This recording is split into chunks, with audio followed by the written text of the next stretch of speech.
Welcome to another Exploretography video. Whether you're just starting out or looking to enhance your photography skills, you're in the right place. Have you ever found yourself standing in awe of a breathtaking landscape, wishing you could capture its beauty in a photograph, but not knowing where to start? In today's video, we're going to share 10 essential tips to help you capture stunning landscape photos. These tips will not only help you reflect the beauty of nature, but also bring out the emotions and stories behind each scene. So grab your camera and let's dive into the world of landscape photography together. Remember to stick around until the end of this video for a bonus tip, where we'll reveal how to not just capture beautiful scenes, but also how to tell a compelling story with your photos. This tip will transform the way you see and shoot landscapes, so don't miss out. We're Warren and Mary, professional photographers living in America's beautiful Southwest. We release videos on photography topics or explore real-world scenarios to sharpen your skills and help guide you along your photography journey. So subscribe if you don't want to miss out.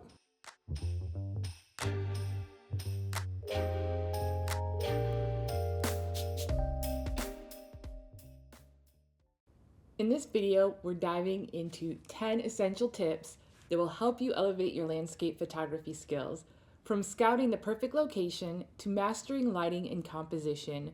We'll cover everything you need to know to create outstanding landscape photographs. Let's explore these tips together and take your photography to new heights. Have you arrived at a location only to realize it wasn't exactly what you envisioned? That's why tip number 1, scouting your location ahead of time is crucial. Planning and research of your location can make the difference between a good shot and a great one. When you scout ahead of time, you can visualize your shot, consider the best angles, and find the perfect light. There are plenty of online tools to help you with this. Google Earth, photography blogs, even social media platforms can give you a good idea of what to expect. But there's no substitute to getting out there and seeing the location in person.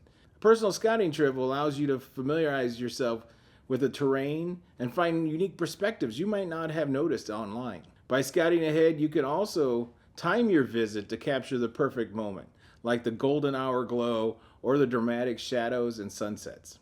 It'll elevate your photography and ensure you're prepared to capture the scene just as you envisioned. Let's talk about the importance of lighting in your landscape photography. For tip number 2, we'll discuss how the right lighting can add depth, mood, and emotion to your photos. One of the best times to shoot is during the golden hours. This would be early in the morning, just after sunrise, or late in the afternoon, right before sunset. The light is softer at this time, the colors are warmer, and the shadows are longer. This gives your photographs a more dramatic and beautiful look.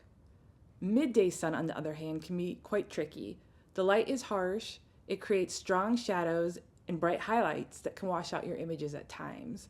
If you can avoid shooting during the middle of the day, unless you are looking for a specific look, we would recommend that. However, if you are stuck shooting in the middle of the day, we recommend maybe looking for some black and white images, as those strong shadows can create very dramatic black and whites. And never underestimate those cloudy days. The clouds act like a giant diffuser, softening the light and reducing harsh shadows. This is especially great for capturing even, well-balanced shots, especially when shooting textures and details. So next time you're out with your camera, pay close attention to the lighting conditions. Whether it's the warm glow of golden hour or the soft light of an overcast day, understanding and using light to your advantage can make all the difference in your landscape photography. Have you ever taken what looked like the perfect shot, only to find out it's blurry? Tip number 3 talks about tripods for stability. Stability is the key to getting crisp, sharp images. A tripod keeps your camera steady, which is especially important when you're shooting at low light. It allows you to slow down your shutter speed without worrying about camera shake. This is where the tripod really shines, long exposures. When your camera is perfectly still, you can capture all the light and detail you need, resulting in sharp, dramatic shots. Just look at the difference. The shot on the right, taken with a tripod, is much sharper. It's the little details that take your photography to the next level. So if you're serious about getting sharp, professional looking photos, invest in a good tripod. It's a simple tool that'll make a huge difference.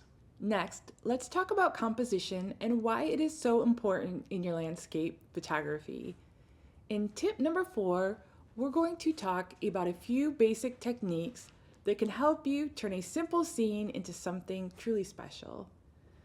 First up is the rule of thirds. Imagine breaking your image into a grid of 9 equal squares, like a tic-tac-toe grid, for example. By placing your main subject along the lines or where they intersect, you create a more balanced and visually appealing shot. Next, let's talk about leading lines.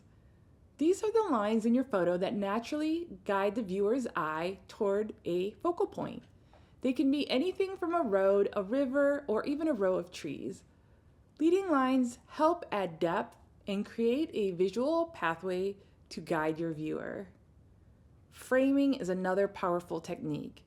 Use natural elements like trees, rocks, or even man-made elements such as doorways to frame your subject. This not only focuses attention, but also adds a sense of depth and context to your shot. But here's the fun part. Don't be afraid to experiment. Try different angles, change your perspective, and see what works best for the scene.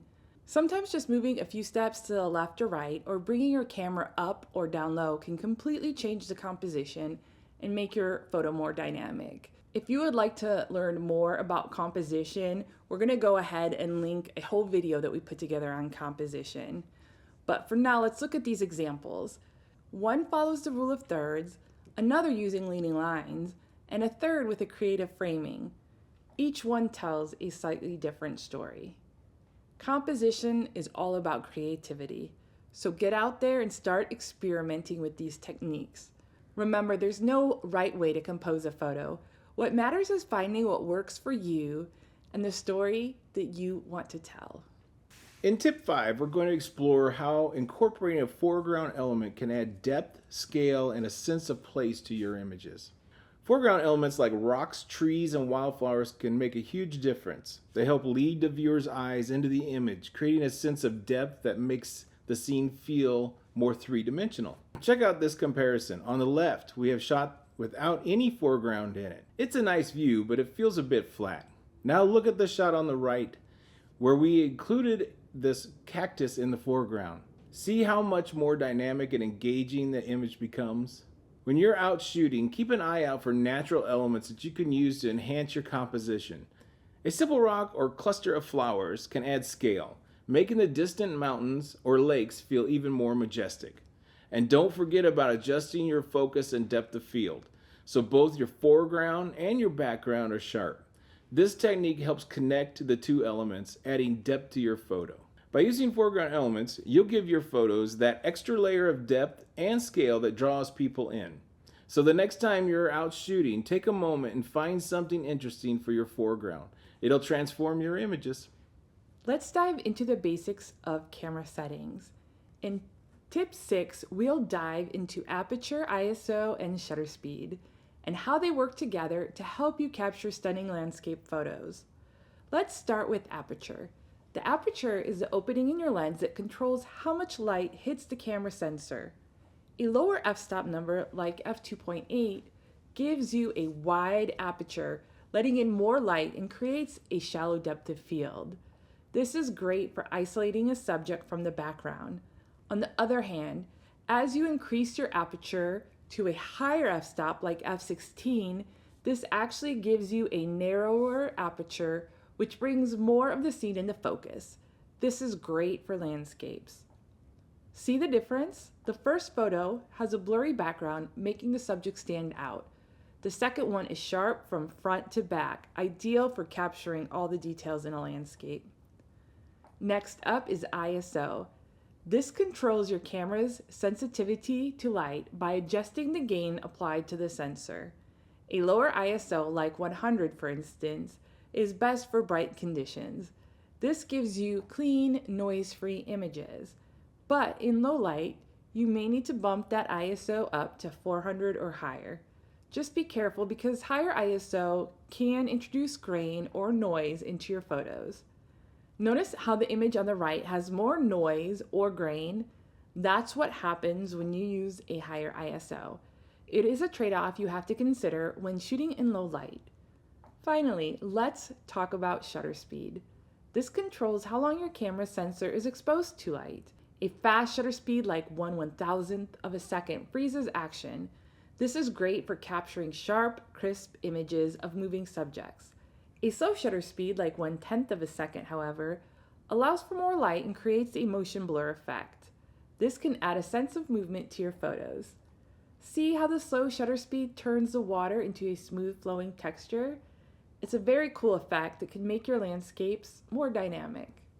Now, the key to getting the shot that you want is understanding how these three settings, aperture, ISO, and shutter speed, how they all work together. It's called the exposure triangle, and mastering it will give you full creative control over your images. Have you ever seen a landscape photo with deep, vibrant colors or silky smooth water and wondered why your pictures don't look the same? The secret often lies in tip number 7. Use filters to enhance your shots. There are two main filters in landscape photography: polarizing filters and neutral density filters. Let's start with polarizing filters. These filters are amazing for reducing glare and reflections, especially when you're shooting water or reflective surfaces. They also help darken the colors, making the skies bluer and the greens richer. See the difference? Without the filter, the photo looks flat and washed out. But with the polarizer, the colors really pop, and the reflection of the water is controlled, giving the scene a more dramatic feel. Next up is neutral density or ND filters. This filter is essential when you want to create those silky smooth water effects in bright middle of the day conditions. It reduces the amount of light that enters your lens, like sunglasses for your camera, allowing for longer exposures without overexposing your shot. Look at the difference here. Without the ND filter, the water looks harsh and frozen in time. If you try to slow down your shutter speed to capture the smooth water without the filter, it will likely be overexposed during the bright lighting conditions, especially if your ISO is as low as it can go and your aperture is as high f-stop as possible. But when you use the ND filter, you get that beautiful soft flowing effect that's perfect for capturing the movement of a scene. Using filters is a simple way to enhance your landscape photos, bringing out the rich colors and adding creative effects like smooth, silky water. Whether you're shooting under bright skies or capturing long exposures, these filters can help make a big difference in your photos. Have you ever looked outside and thought, ugh, the weather's too gloomy for photos today? Well, think again. Those moody skies might just be the perfect backdrop for something incredible. That's why we have tip 8, embrace changes in the weather. Different weather conditions can turn an ordinary scene into something extraordinary. Fog creates a mysterious, dreamy atmosphere. Rain adds reflection and depth to your shots. Snow blankets everything in a clean, bright white, giving you a whole new perspective. When you embrace these changing conditions, you're not just taking photos, you're capturing the mood, the feeling of that moment. So next time the skies look cloudy and gray, grab your camera and head out. Don't be afraid of the elements. Use them to your advantage. Dark, stormy skies can make your photos look intense and powerful. Fog can simplify a busy scene, focusing attention on your subject. Even a little rain can create beautiful textures and reflections. And who knows, you may even capture a rainbow or a streak of lightning. Remember to protect your gear and stay safe, but don't let a little weather stop you from getting out there and shooting. If you embrace the weather, explore the possibilities, you'll find that every condition offers something unique to capture. Nature is full of incredible details just waiting to be captured. That brings us to tip 9, focus on details. Textures, patterns, and tiny elements like leaves, rocks, and even insects can bring a whole new dimension to your photography. By honing in on these small features, you can create images that are intimate and full of character. These shots often invoke emotion and show viewers intimate details that are often missed.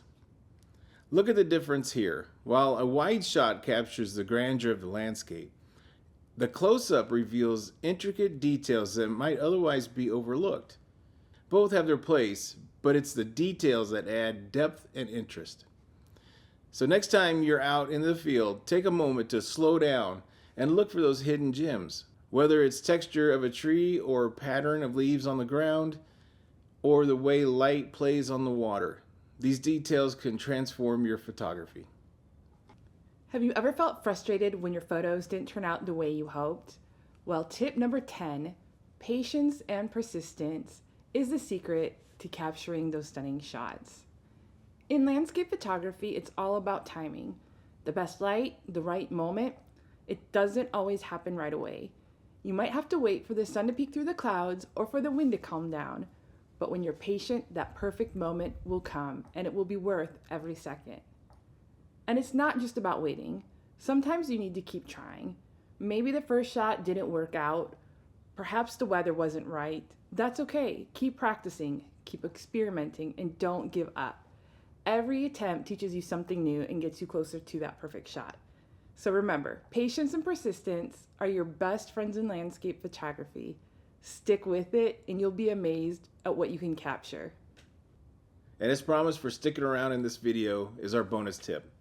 Experiment with different focal lengths. Don't just stick with one lens. Try using different focal lengths to change up your landscape shots. A wide-angle lens can capture the vastness of a scene, making everything look grand and expansive. On the other hand, a telephoto lens lets you zoom in on specific details, like a distant mountain or a lone tree, adding a unique perspective. By switching lenses, you'll discover new ways to tell a story with your photos and create images that stand out. We've covered a lot of ground today. Practicing these tips in the field is essential for taking your landscape photography to the next level. Getting out there allows you to refine your skills, adapt to different conditions, and truly capture the beauty of the world around you. The more you practice, the better you'll become at turning what you see into stunning images. We will see you in the next Exploretography video. And as always, explore, Create, and and do do good. Bye. Bye.